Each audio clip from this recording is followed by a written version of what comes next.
Hey guys, before we get into the video, I just wanted to let you guys know that this podcast is made by one of our teams in the Events and Programming branch, and this entire project is under the Light Community Council, which is a youth council dedicated to building the next generation of social innovators, as well as dedicated to giving back to the community. Be sure to check us out on our website at lightcommunity.org, and don't forget to follow us on Instagram, Facebook, Twitter, and LinkedIn so that you never miss an update about the amazing events that we have in store for you this year. Alright, that's all that I have to say. I hope that you enjoy the video, and don't forget to subscribe and hit the notification bell. Enjoy! Welcome to the Social Norm podcast, where we bring to light social justice issues integrated within our community. Today's topic of discussion is universal basic income. So what is a universal basic income?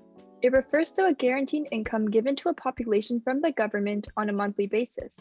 Typically, the higher your income, the lower your benefit, meaning someone with a salary of $25,000 per year would be given more money than someone with a $100,000 salary.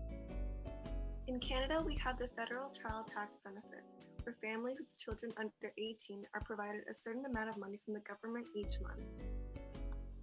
Now that we have given a brief introduction to our topic, let's introduce our guest speakers, who are all high school students within our community. My name is Rutherford. I am 15 and I go to Baby Secondary School. Okay, my name is Brandon. I'm in grade 11. I go to Markville Secondary School. Hi, I'm Zoe. I'm in grade 11 and I go to St. Rob's Catholic High School. Hi, my name's Yangling. I'm in grade 11 and I also go to St. Robert's Catholic High School. I'm Pranav and I'm in grade 11 and I go to Markville Secondary. Now let's dive into discussion questions. The first question we have today is, what is universal basic income to you? Well, universal basic income to me is basically like was stated before, it's basically a system where like everybody receives like a guaranteed income of $1,200. And to me, I think it's a system that we really need in our society. Mostly due to the fact that people are working today 2-3 jobs and are barely getting by, and they need that extra boost. I see universal basic income the same way Yang does, as that boost for lower income people and for everybody to eventually create a better society.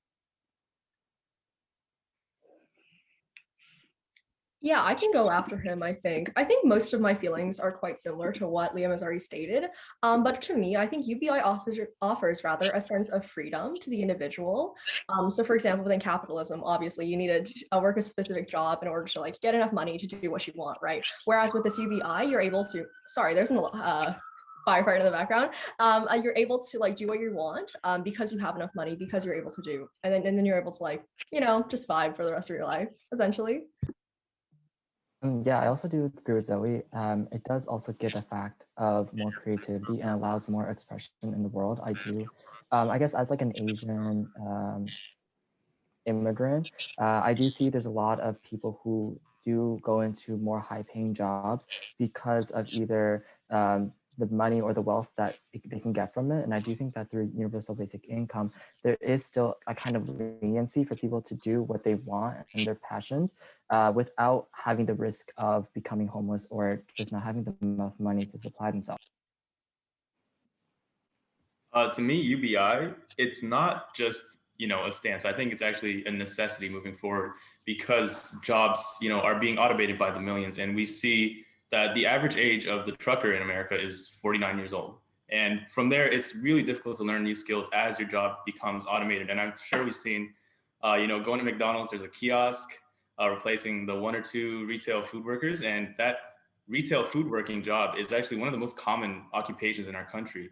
And, UBI moving forward, as, again, jobs are automated by the millions, it's definitely something that we need to consider as a necessity and not just a stance, because we need a living wage, and jobs are not, being created at the same amounts as it was in the 20th century. So that being said, do you guys all think that a universal basic income is necessary? You can answer this quickly because I think you guys basically said yes. I think it is more than necessary. I think what was stated before, I think it's a necessity because fact of the matter is, we are always told that, like, oh, you're lucky you didn't live in the 20th century. Things are better today, but like the fact of the matter is they are not better today than they were in the 20th century, and people are more than entitled to a boost that would be given by universal basic income. Yeah, I think in terms of necessity, like agreeing with like Liam and the rest of the speakers, obviously it's necessary, right? But I think it shouldn't be the only thing we do, right? So someone brought up the idea of like automation. Sure, we can give them a UBI, but we need also things like labor regulations, or we need things like unemployment benefits, in addition to UBI, in order to ensure that individuals can live a healthy and happy life. I think UBI is just the beginning of a conversation that needs to be like expanded much further. And I appreciate Andrew Yang, for example, for bringing it to the table. But again, it shouldn't be the end of the conversation. I agree with you, like, wholeheartedly. Like, look, I personally supported Biden in the primaries and in the general, but like the fact of the matter is that like I was always very impressed with what Yang was saying, and he actually helped me get on board with an idea that I thought that I will admit I thought this was crazy before I knew more about it, but even though Yang wasn't my first choice, he helped me get on board with that idea, and yeah, I think that like I think he's just exposed a problem that has existed for far too long.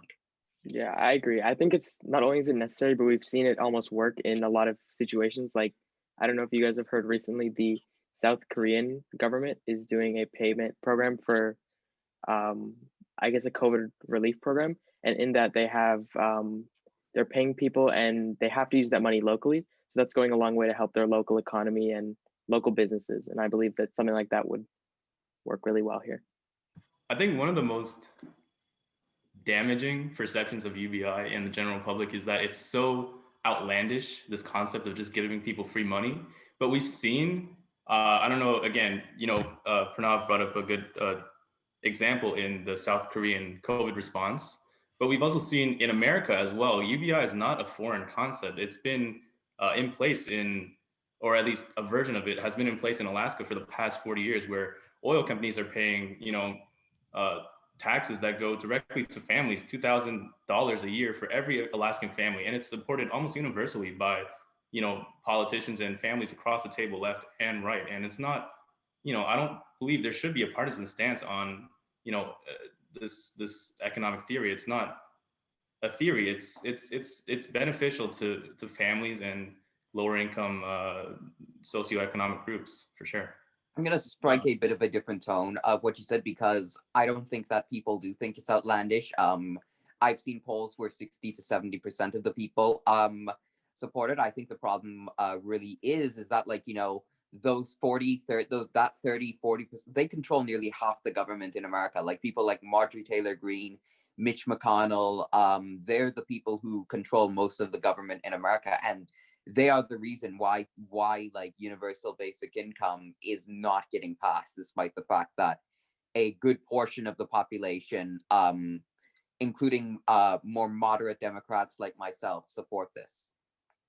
Okay, guys, so now that we have discussed whether we think a universal basic income is necessary, do you think we can afford a universal basic income? So you can speak about this generally, whether that is all around the world or here in Canada.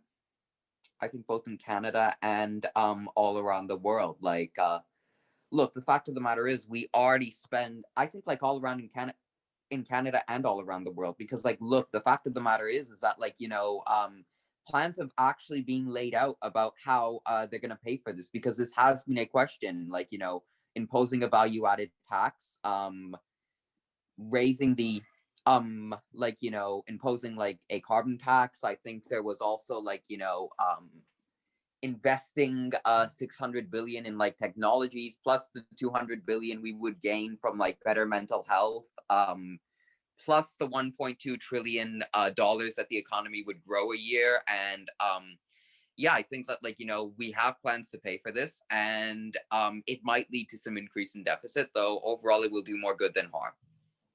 Yeah, I think just jumping in there, right? Like we're high school students, so obviously, we're sorry, I'm hearing my echo. We're high school students, so we're obviously like not, we shouldn't be responsible for like figuring out the economics behind it. But I think there are in like really good plans for financing it, and if we put this as a priority, as something that we like want to do in the future, this should be something that we like make room in the budget for. So whether or not it be like cutting military spending or things like proposing like a tax on Wall Street, all these things will be necessary to actually finance this. And if we place it as a priority, again, it should be something that we do.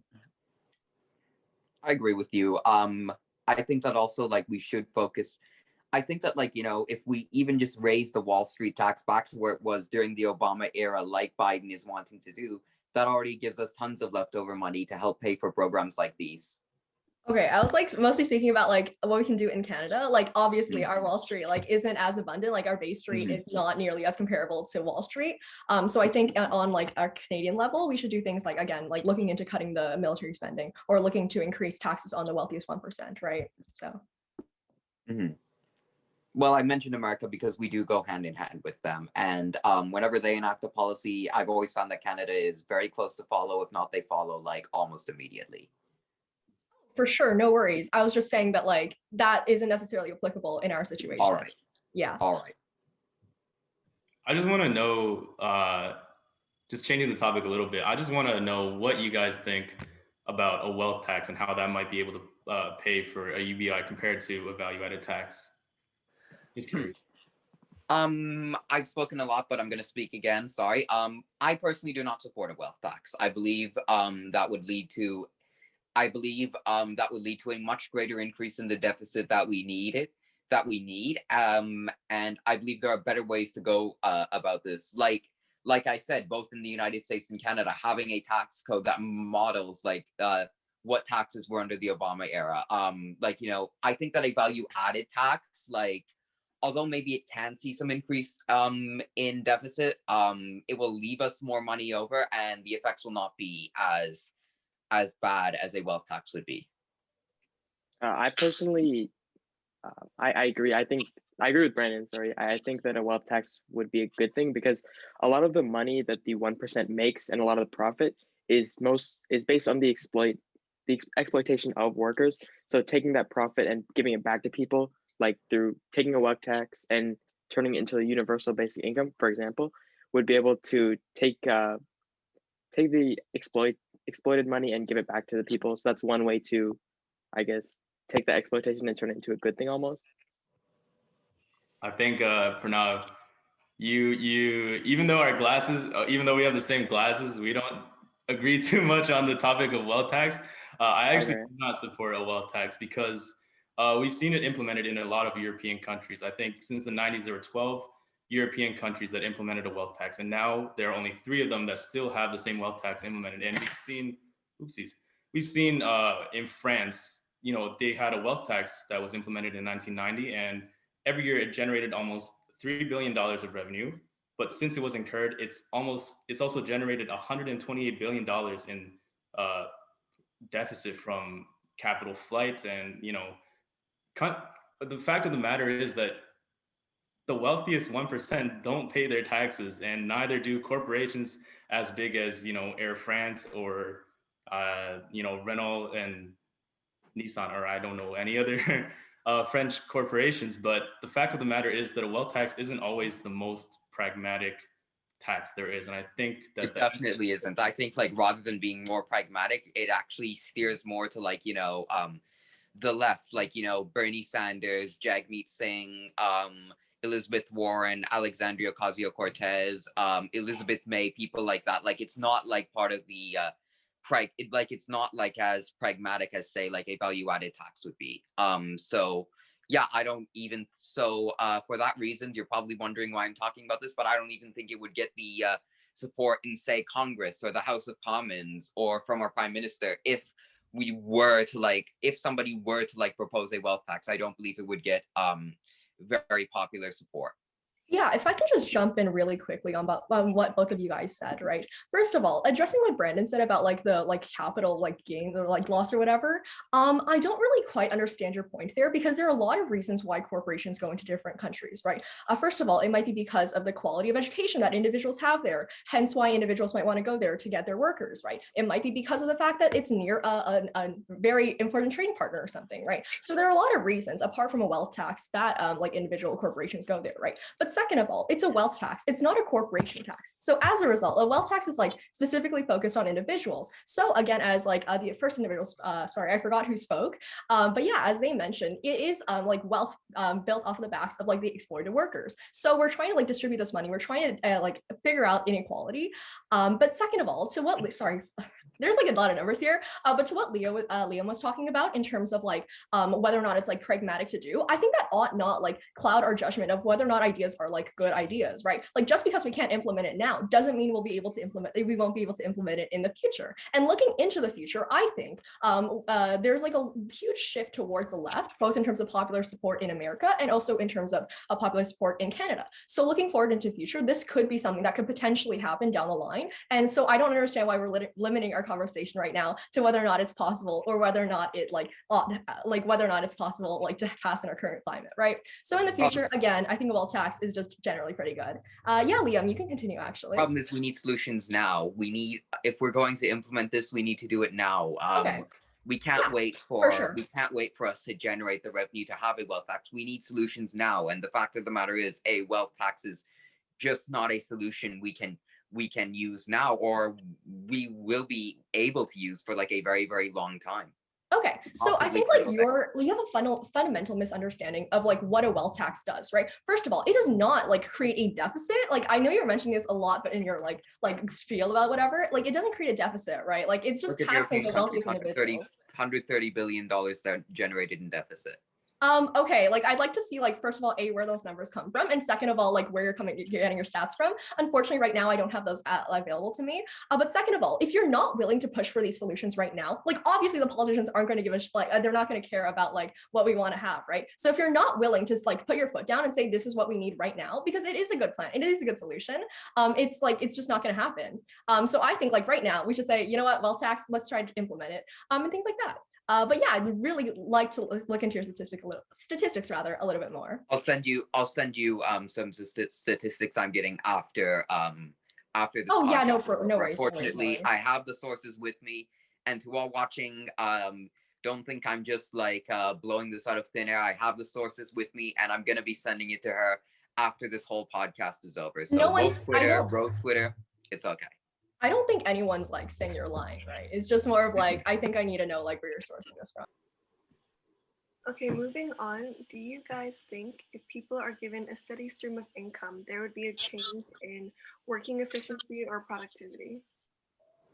In my opinion, I feel like a UBI would actually incentivize productivity, right? Because if there's this precedent of a living wage, right, people don't have to go to the job that pays crappy, right? They don't have to go to, to some, I don't know, a pawn shop that pays $10 an hour and treats you like crap, right? They have this, they can choose whatever establishment to work at because they have the precedent of a living wage. They know that no matter what, at the end of the day, they will survive and they will have food on the table. And this actually incentivizes, in my opinion, I feel like in theory, this would actually incentivize employers to start paying on top of the UBI higher wages. And I think that also leads to the conversation of whether or not we still need a minimum wage with UBI.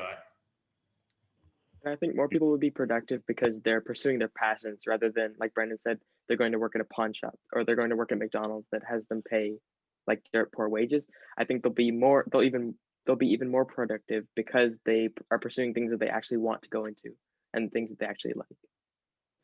I want to agree with what both of you said. The fact of the matter is, I also believe it's going to increase productivity because people are going to be able to pursue their passions. But let's look at the people who most desperately need this. People do not need this because they're lazy or living off unemployment checks. Many people in poverty are working 2, sometimes 3 jobs in order to feed their family. And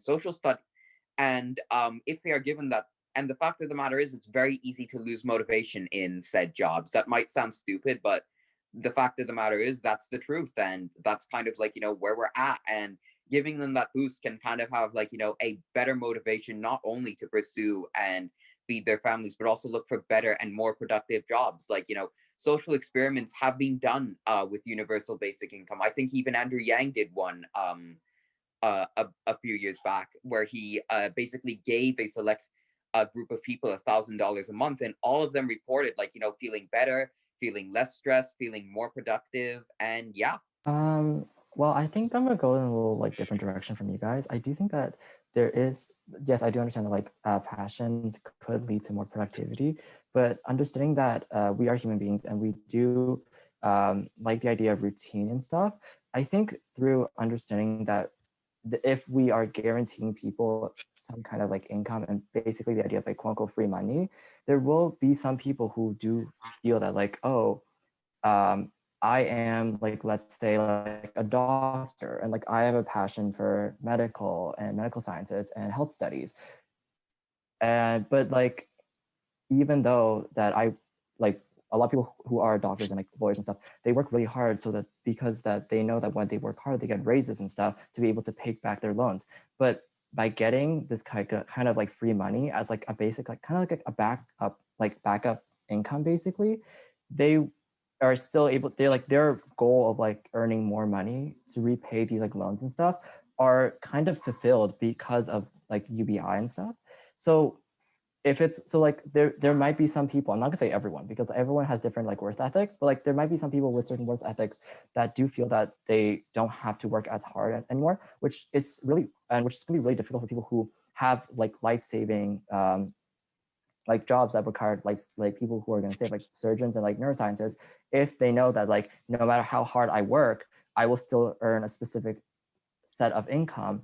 Maybe I won't have to try harder today, or like maybe like this person is not really dying, so I'm not going to like work as hard to get the money I need back. I don't know if that makes any sense, but like, yeah, that's my thought process, and like I'm really down for you guys to rebuttal. So, y'all. I feel like it's kind of a bad faith argument for saying that like a lot of, not even all people in an industry, but for that a bunch of people in one industry only care about money, especially when for like doctors is the example you brought up. Because even right now with the systems we have in place, if I had to pick between two doctors, one that cares more about money, one that's more passionate for the medical field, obviously I think most people would pick the latter. So I feel like bringing up that like most people, they work mainly for money or they work almost completely for money doesn't really fit even in our current context, like without a UBI.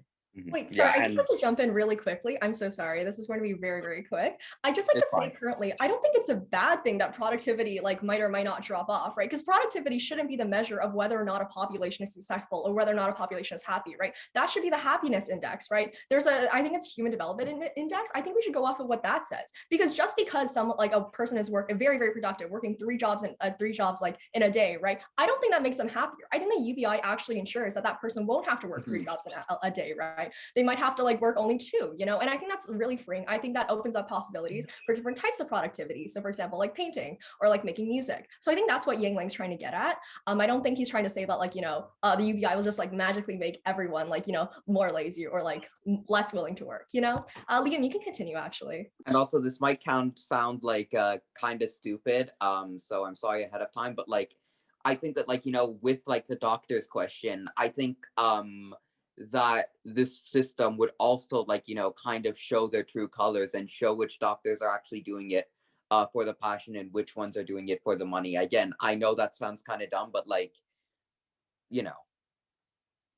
it might show their true colors. I feel like we're getting a little far into hypotheticals, especially when you bring up the topic of doctors, because a lot of the doctors in our country are making high five figures or maybe even six figures. And I don't think a lot of them are willing to try less at their jobs so much so that they are performing malpractice and getting laid off just so that they know that they have that $12,000 backbone of salary a year so that they, will have food on the table. I feel like we're getting too far into the hypotheticals. I agree. It's possible. But I do think the 12,000 or the how much ever amount, it's not supposed to, like, you're not supposed to completely live off that. That's just for your basic needs, like shelter, food, whatever. So I think it still encourages people to go work and do whatever they're passionate for. it just lets you pick a passion rather than having to work whatever job is available. Yeah, I agree.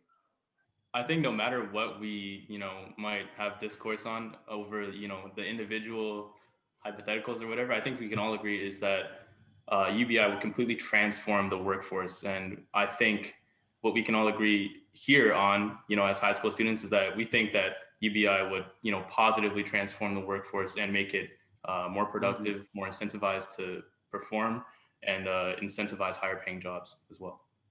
Okay, the following question is, does universal basic income lead to wealth equality or inequality? I don't really think it leads to like much more inequality than we've already been seeing. Fact of the matter is that like I believe that like if you've made $1 billion and you worked hard at that, then cool, keep it. You earned it.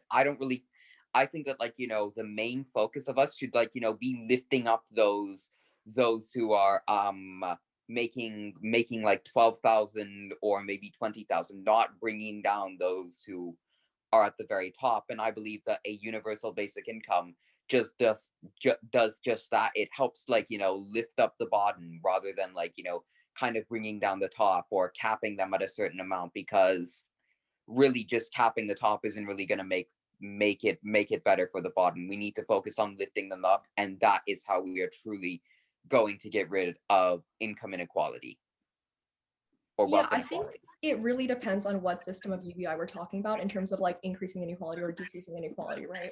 So my ideal idea of like UBI would be something that like every individual can live off of, right? So this would mean that like at the bottom they're going to receive more, and at the top they're going to receive less, right? So in this way, I think it would do like a little bit, like actually furthering like equality, like income equality within a society. But again, as I mentioned before at the very beginning, I think this shouldn't be like again the end of the conversation. We need to have more systems in order to alleviate this inequality. We need to have more systems that do tax the rich because they are making disproportional amounts of money compared to their work, right? So all these things, when working in conjunction, can create a more equitable society. And I do think right now, I can bring a stat later, but if you look at the America's inequality specifically, they're at almost as bad levels as France before the French Revolution.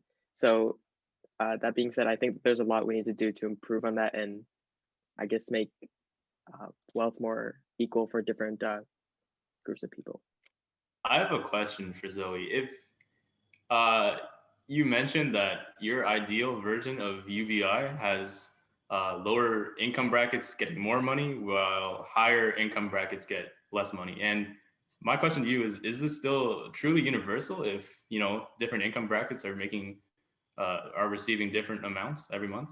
I think it's universal in the sense that everyone's getting money, right? I think that's the only thing that like universal necessarily means. If you're talking about like the Andrew Yang policy of like $1,000 a month to like every single person, I don't think that does like literally anything in order to like decrease inequality. Because like first of all, if everyone's getting the money, then the inequality is like still there, right? And second of all, like what does that functionally do for the people at the bottom, right?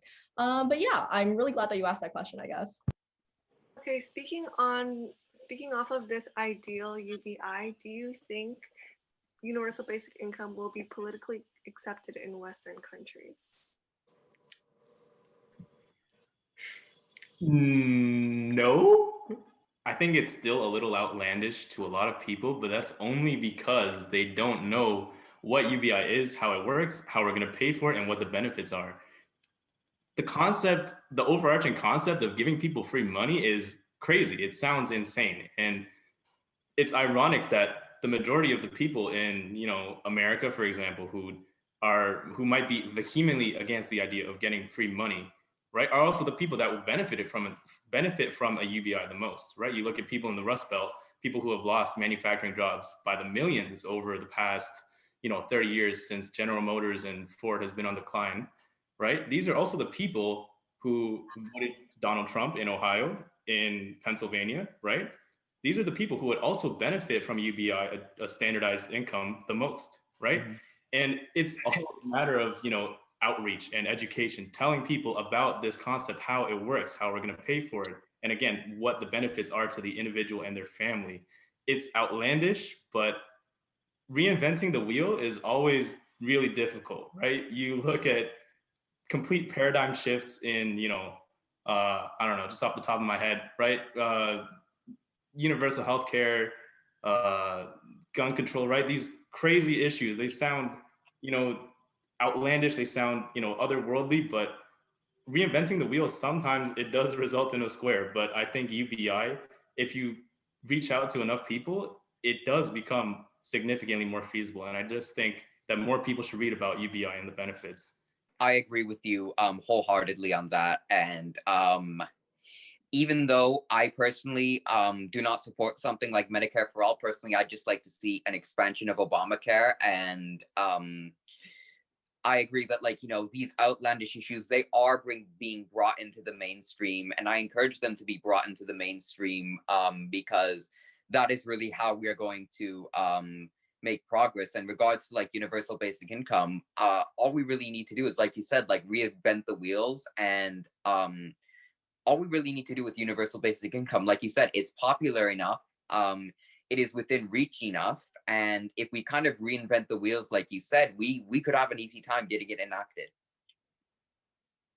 I think I've seen less of this in our community, but I feel like there's a lot of thought that like there's temporary poverty. So a lot of people who are in, like Brandon said, the Rust Belt, or who don't make enough money, they believe that like, oh, very soon I will be, I'll be making a 6-figure salary, or I'll be a millionaire or a billionaire. So I don't want these higher taxes. I don't want to spend more money on social programs that won't affect me in the coming years' time.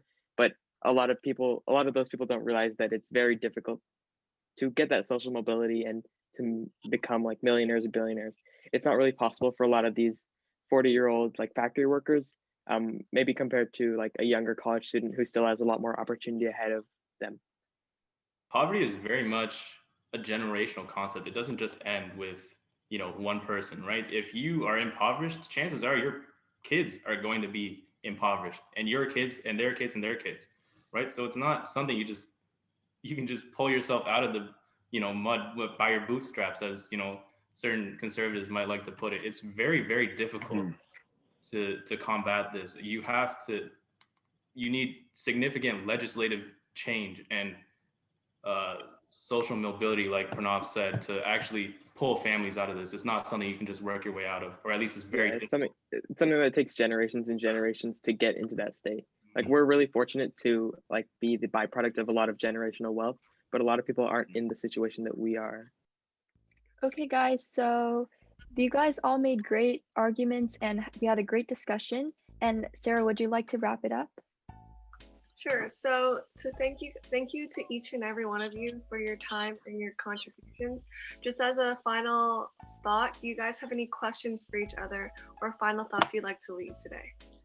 My only final thought is it has been an honor being here, and I hope to come back on the show soon. Bye. This was dope. Y'all are cool. Yeah. Thank you, BC048. Yeah, thanks for having us. It was very fun.